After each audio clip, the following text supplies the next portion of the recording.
ముఖ్యమంత్రి రేవంత్ రెడ్డి ఈ రోజు ఉస్మానియా యూనివర్సిటీకి వెళ్లి ఇచ్చిన హామీలు నెరవేరేటివేనా? ఎమ్మెల్సీగా మళ్ళీ కోదండరాం ఎన్నికవుతారా? డిసెంబరు నెలలో అక్కడికి వెళ్లి ఆర్ట్స్ కాలేజ్ ముందు నిజంగా సమావేశం పెట్టి వందల కోట్ల రూపాయలు ఇచ్చే అవకాశం ఉందా? ఇవన్నీ నిజాలేనా? మాట్లాడుకుందాం. హాయ్, హలో, నమస్తే. సోషల్ పోస్ట్ న్యూస్ అప్డేట్స్ కు స్వాగతం. ఈ రోజు ముఖ్యమంత్రి రేవంత్ రెడ్డి ఉస్మానియా యూనివర్సిటీకి వెళ్లి అనేక హామీలు ఇచ్చారు. వరాల జల్లు కురిపించారు. వచ్చే డిసెంబర్ 9న ఆర్ట్స్ కాలేజ్ ముందట సమావేశం పెడతాను, 100 కోట్లు ఇస్తానన్నారు. ఇప్పటి వరకు ఇచ్చింది లేదు, సచ్చింది లేదు. ఒక వీసీని దళితుడిని నియమించాను, ఇక ఉస్మానియా సమస్యలు తీరిపోయాయన్నట్లు వివరించారు. ఇక శంకుస్థాపన చేశారు. ఈ 20 నెలల్లో ముఖ్యమంత్రి రేవంత్ రెడ్డి శంకుస్థాపన చేసిన ఏది ఇంతవరకు ఒక్క నిర్మాణం పూర్తయింది లేదు, ఆ నిర్మాణంలో కార్యకలాపాలు జరిగింది లేదు. ఉస్మానియా యూనివర్సిటీకి పూర్వ వైభవం తీసుకొస్తానన్నారు. ఈ ఉస్మానియా యూనివర్సిటీకి పూర్వ వైభవం వచ్చింది ఏంటి అంటే, మళ్ళా ముఖ్యమంత్రులు రాగానే అక్కడ ఎప్పుడు జరిగినట్లే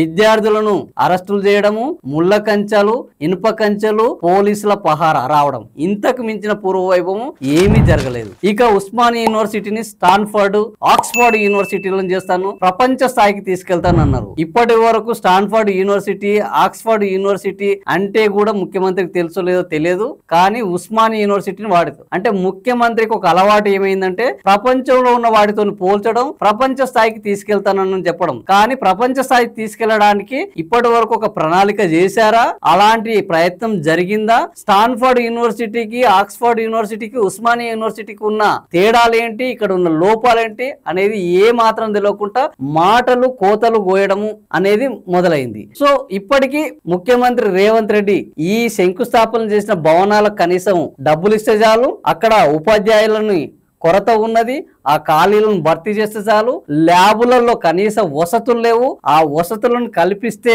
చాలు. అక్కడ హాస్టల్ భవనాలు అత్యంత పురాతనమైనవి ఉన్నాయి. ఆ పురాతనమైన వాటిలో ఎప్పుడు ప్రమాదం జరుగుతుందో అని బిక్కుమంటున్న విద్యార్థులకు భద్రత కల్పించే విధంగా నూతన భవనాలను అందిస్తే చాలు.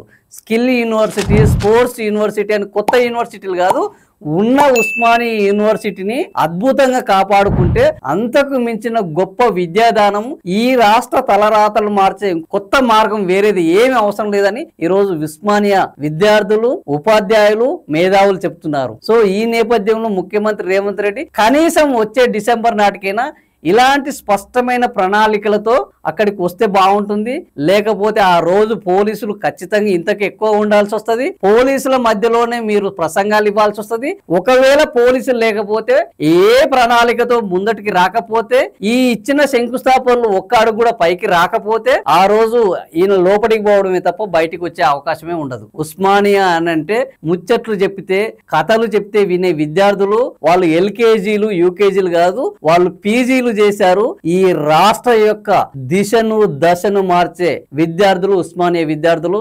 ఆ విషయం గుర్తుంచుకోకపోతే మీరు ఎంచుకున్న విధానమే మీకు ప్రమాదం అవుతుంది. విద్యార్థులతో చెలగాటము ఆడవద్దు. ముఖ్యమంత్రి గారు ఇప్పటికైనా ఉస్మానియాను చిత్తశుద్ధితోటి, అంకిత భావంతో డెవలప్ చేసే ఒక స్పష్టమైన ప్రణాళికతోటి ముందటికి రావాలని విద్యార్థులు కోరుకుంటున్నారు. మరి డిసెంబర్ నాటికి ఏం జరుగుతుందో చూద్దాం. ఈ వీడియో మీకు నచ్చితే లైక్ చేయండి, షేర్ చేయండి, సబ్స్క్రైబ్ చేయండి. మరిన్ని వివరాలు తెలియజేయాలనుకుంటే మీ అభిప్రాయాన్ని కామెంట్ల రూపంలో తెలియజేయండి. Thank you for watching.